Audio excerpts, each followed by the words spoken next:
Hey guys, what's up? I've been checking out this movie called The Da Vinci Code, and this is a movie that's based on a book by Dan Brown that got a lot of hype when it came out years ago. And they made this movie with Tom Hanks. It's an action movie, it's a crime thriller, it's a religious, mysterious thriller. It's not a fantasy, it's more of like a modern day quest for the Holy Grail, basically. What this is it's a really interesting story, and it also connects with the other movie that came out by this author called Angels and Demons. And I saw both of them, and I didn't want to see them at first because I was like, I wanted to actually read the book, but I read half of Angels and Demons, and I didn't get into it enough to keep reading it. It just felt like, I read some of it. It was good. It was good. Definitely, it's a nice read, but it wasn't that great. And so I was thinking, okay, so let me try Da Vinci Code. And this movie came out in 2006, and at the time, I didn't watch the movie because I was thinking, okay, well, let me read the book first, because the book, everyone always says, oh, the book is always better. But I always think, the book is okay, but a movie is more of like an experience, and a book is sort of like, you're just reading words. It's like you're just looking at words, basically, and it's telling the story, and it's in your imagination, but it's just words. And when you look at a movie, it's like action and shooting and like fighting and like acting and like cinematics and music and all this put together and stuff like that.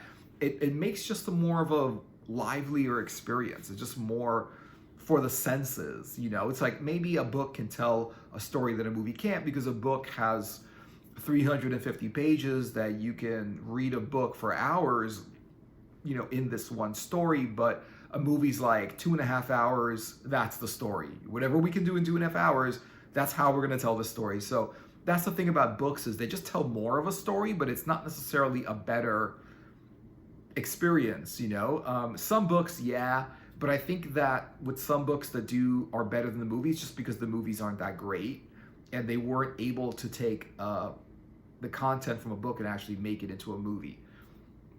Sometimes, yeah, I think that's the reason. When it's done well, and then it's really, really done well. I mean, there's a lot of books or comics that were out for years and years and years, and they made a great movie out of it. Like, I never got into the Game of Thrones, but everyone got into the whole series of Game of Thrones. I just never got into it. Thing is, I couldn't get into the book either. I tried reading that, but I actually bought Game of Thrones years ago, before the series ever came out, before they were even thinking of doing it.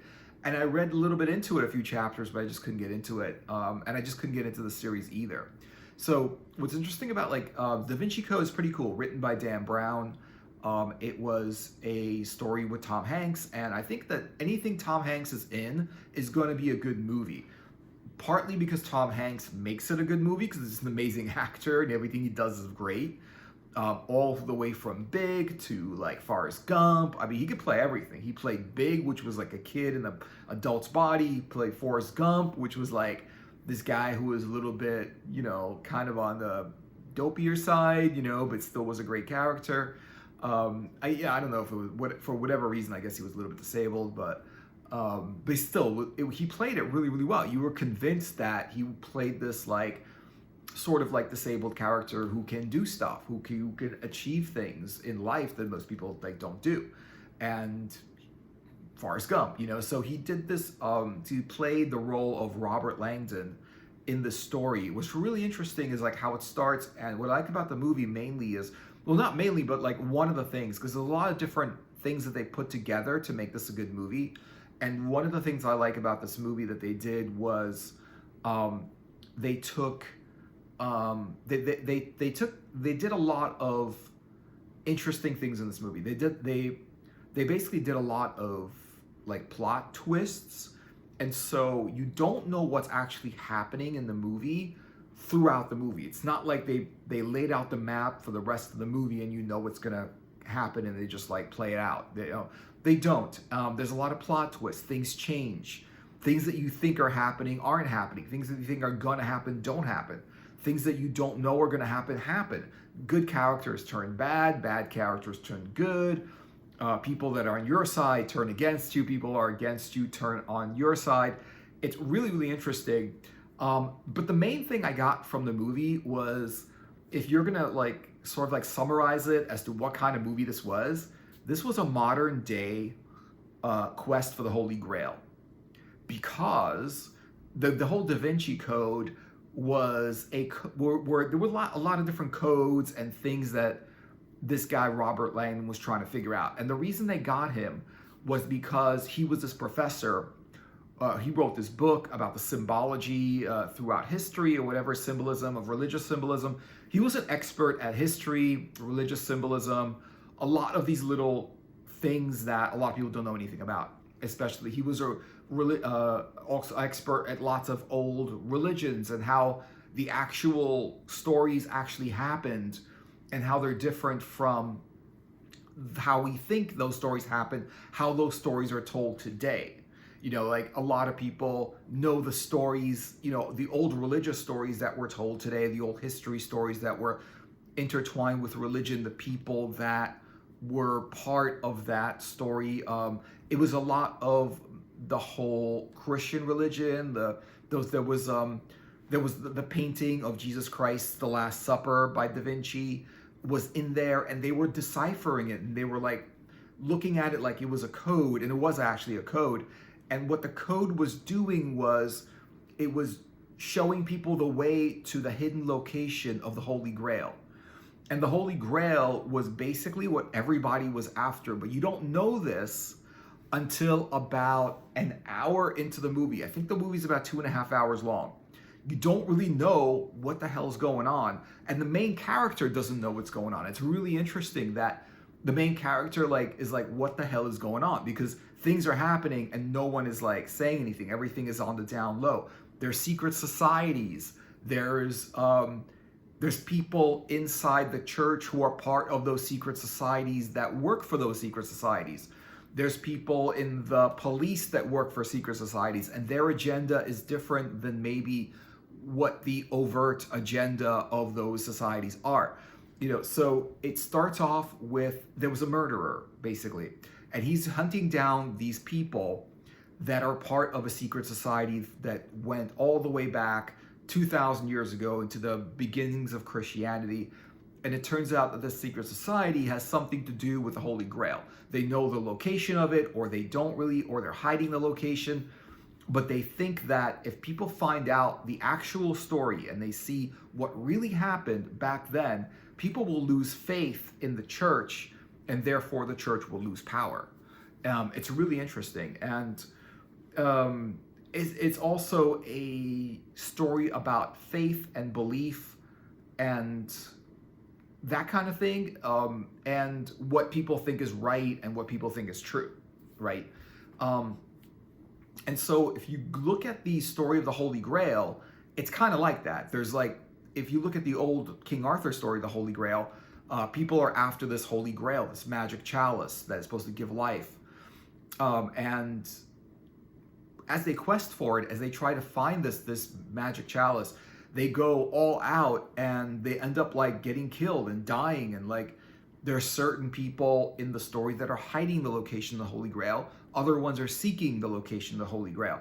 And it's sort of like this. It's sort of like this is a modern way of telling that story. Whereas some people are getting killed, or some people are killing because of this Holy Grail. They want the actual object.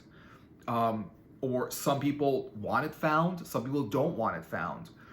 Some people want to know the truth about what really happened and what's really happening with these secret societies, and historically what really happened with a lot of these stories that we know today, and how they're not exactly told today the way they kind of history says that they happened. And it's interesting because, like, if you ever talk to these old history professors, they know stuff that happened back in the day and where it's documented and where it's written in a way that modern people don't really know. Modern people know one story of what happened. So if you look at the story of like the old religious stories of Jesus Christ, it's sort of like the people that see it, the people that tell that story today tell it one way, but if you look at, like, if you ask a person that's really a scholar of that kind of thing, they know a lot about that is not told in the modern stories, and how they changed, and how certain people rewrote those stories and changed the way history was recorded and stuff like that. What really happened, where the evidence is, and what we know about how things went in the past and why, is how it's different than how we think things actually went back then. Because, a scholar always knows a lot more about history and actually what happened in history than modern day people. So there's a lot to do with that. A lot to do with that Robert Langdon, which is Tom Hanks's character, was a scholar, a professor, and they consulted him because this one guy got murdered in a museum, and by this killer, and the killer was also, like, he's a priest. Oh, I don't know if he was a priest, but he's like a religious figure, like a monk or something like that. But it's hard to tell exactly what his whole objective was and why he was killing these people. But basically, it was because of the Holy Grail. Like, either he wanted to find it, the location of it, or he wanted to keep it secret. And I think mainly some people that did want to keep it secret, but basically the story's about trying to find the Holy Grail and who finds it first, and people are basically killing and dying for it on this side and that side, all over the place. And that's pretty much what it is. It's impressive how Robert Langdon, Tom Hanks's character, kind of knows everything. It's interesting how they retell history and talk about how the way we think history happened and the way it's recorded now is not actually really what scholars think, and how scholars think actually things happened, because there were, like, certain different records and sort of like clues that the history we think happened is not exactly how it happened. It's wrong.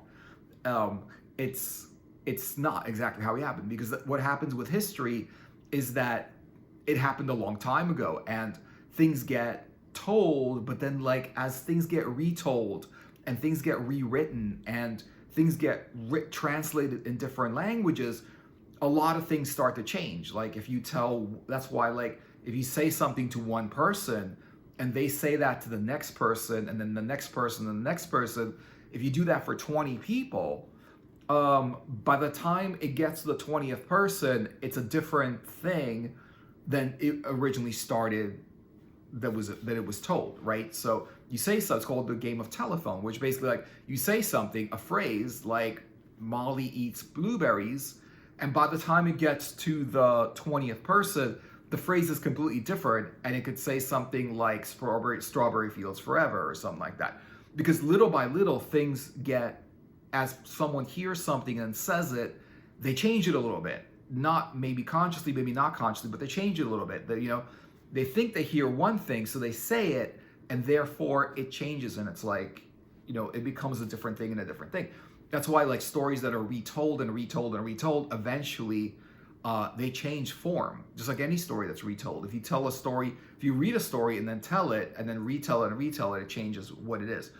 And what's interesting about the movie is they talk a lot about history and how things actually happened.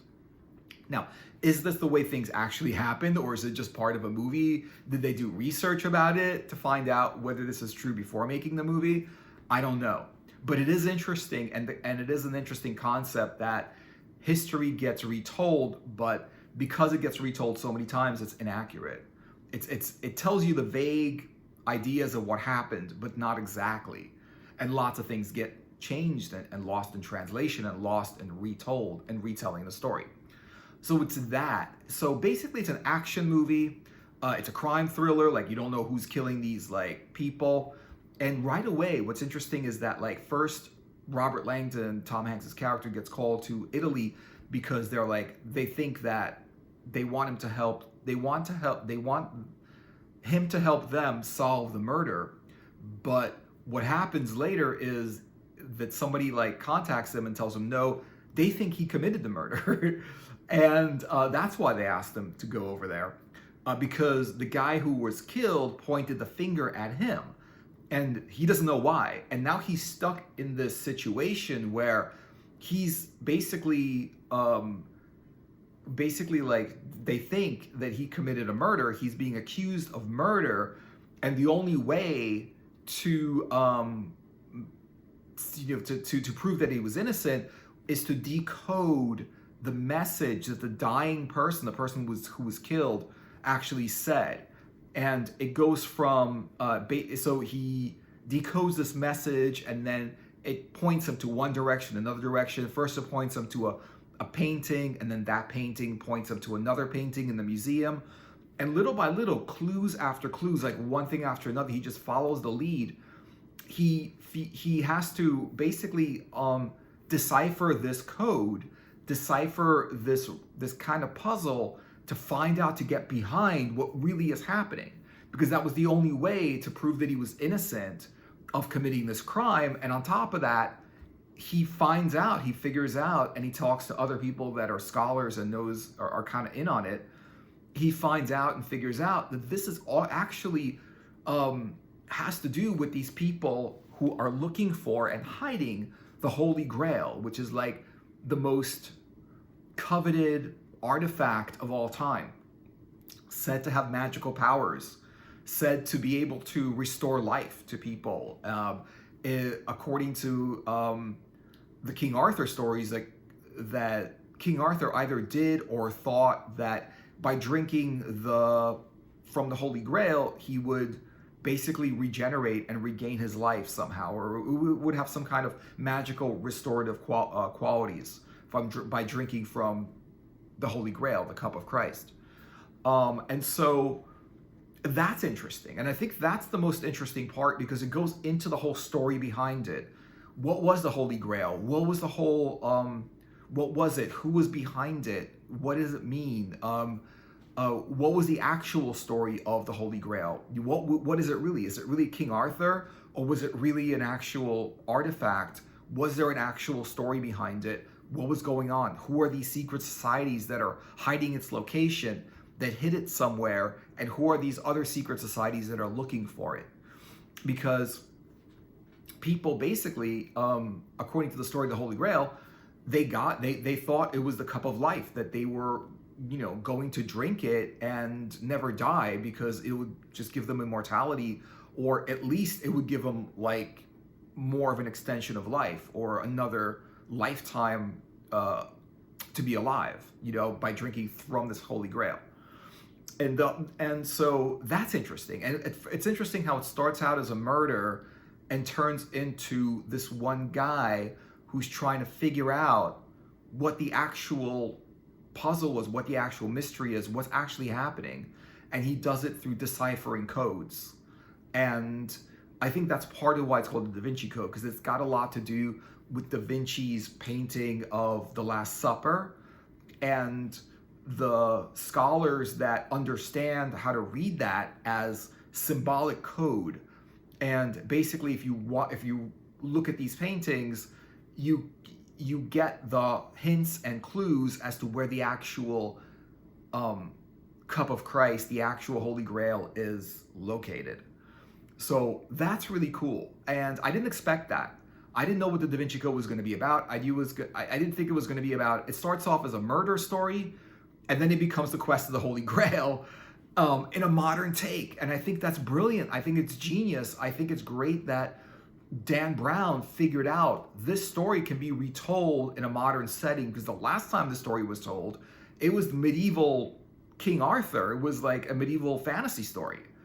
And what they did was they realized, if we tell this as a fantasy, it's not going to have the same impact as if we tell it as a reality story, a history story. And if this chalice, whether it has magical powers, or is believed to have magical powers, or is believed to be holy in some way, it doesn't matter if it actually has the powers. It's believed that it does, and it's causing people to give up their lives and in order to find this object and to save its location and hide it and stop it from getting into the wrong hands. And everyone seems to be after it. Really interesting. It's the last story, the Holy Grail, was the whole King Arthur story. And this is, I feel like this is Dan Brown telling a modern story of the Holy Grail. And what's interesting about it is that I had no clue that that's what this story was about until I actually watched the movie. And I didn't know what it was about. I thought it was, I didn't know what, and even the name of the story is called the Da Vinci Code. It doesn't tell you what it's about. You know, it tells you that's basically this scholarly guy who tries to like decipher a code, but they don't tell you anything else about it. And it's really interesting. And I think that if you want to watch a modern action flick that has a lot to do with the whole quest for the Holy Grail concept, and also a crime drama and a murder mystery and a modern action movie with a lot of action in it, check out the Da Vinci Code. You know, even though like it doesn't tell you kind of what it's about in the name or the story or the title or anything like that, or even in the movie poster, it's really good. And it's something that I think that if you like mysteries and action mysteries and old kind of like mythology or history, you might like this movie, especially if you like a lot of action. And I think it's just a good movie altogether. So, you know, so let me know what you guys are thinking in the comments. Thanks for watching, and I hope you enjoyed the video. Like and subscribe, and I will see you guys in a later video. Take care.